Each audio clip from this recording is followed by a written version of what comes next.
এখনো আমরা দেখেছি 2026 সালের নির্বাচনের ব্যালট পেপারও জামাত ইসলামের বিভিন্ন নেতাকর্মীদের বাড়িতে পাওয়া যাচ্ছে।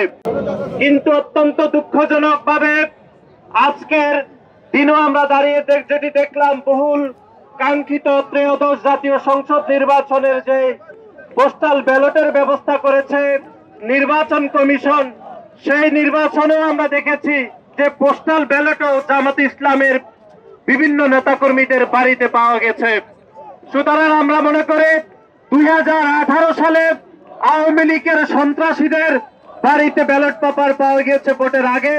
এখনো আমরা দেখেছি 2026 সালের নির্বাচনের ব্যালট পেপারও জামাত ইসলামের বিভিন্ন নেতাকর্মীদের বাড়িতে পাওয়া যাচ্ছে। সুতরাং আজকের এই অবস্থান কর্মসূচির প্রথম দফাটি হচ্ছে যে নির্বাচন কমিশন যে পোস্টাল ব্যালটের ব্যবস্থা করেছে, সেই পোস্টাল ব্যালটের যে একটি ম্যানেজমেন্ট হয়েছে, সেই ম্যানেজমেন্ট অত্যন্ত বিতর্কিত হয়েছে। সেজন্য নির্বাচন কমিশনের প্রতি আমাদের উদাত্ত আহ্বান যে আপনারা পোস্টাল ব্যালটের বিষয়ে আপনাদের অবস্থান পরিষ্কার করুন এবং বাংলাদেশের মানুষের যে বহুল কাঙ্ক্ষিত যে নির্বাচন 2026 সালের 12ই ফেব্রুয়ারি যে ঐতিহাসিক নির্বাচনের বিষয়ে পোস্টাল ব্যালটের বিষয়ে যদি বিন্দুমাত্র যে বিতর্কিত সিদ্ধান্ত যদি পুনর্বিবেচনা করা না হয়, যদি সঠিক সিদ্ধান্ত নেওয়া না হয়, তাহলে বাংলাদেশ জাতীয়তাবাদী ছাত্র দল তাদের অবস্থান কর্মসূচি আরো দীর্ঘায়িত করবে বলে আমরা মনে করি। সুতরাং নির্বাচন কমিশনকে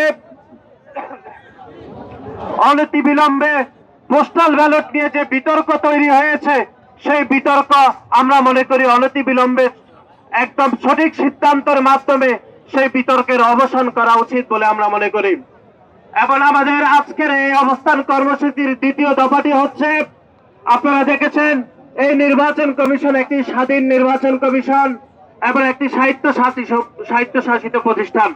কিন্তু আমরা দেখি এই নির্বাচন কমিশনের সামনে 10-12 জন লোক নিয়ে এসে একটি নির্দিষ্ট রাজনৈতিক দল এবং একটি বিশেষ রাজনৈতিক গোষ্ঠী এসে যদি তাদের সামনে এসে একটি কাগজ ধরিয়ে দেয়, তারা তাদের সিদ্ধান্ত পরিবর্তন করে নজিরবিহীন এবং বিতর্কিত সিদ্ধান্ত গ্রহণ করে এই নির্বাচন কমিশন।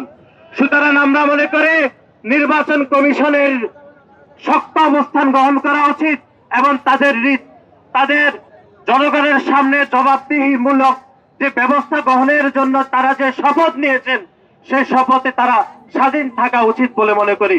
এবং কোন নির্দিষ্ট রাজনৈতিক গোষ্ঠীর চাপে পড়ে যেন কোনো নজিরবিহীন এবং বিতর্কিত সিদ্ধান্ত না গ্রহণ করে, সেজন্য আমরা নির্বাচন কমিশনের প্রতি উদাত্ত আহ্বান জানাচ্ছি।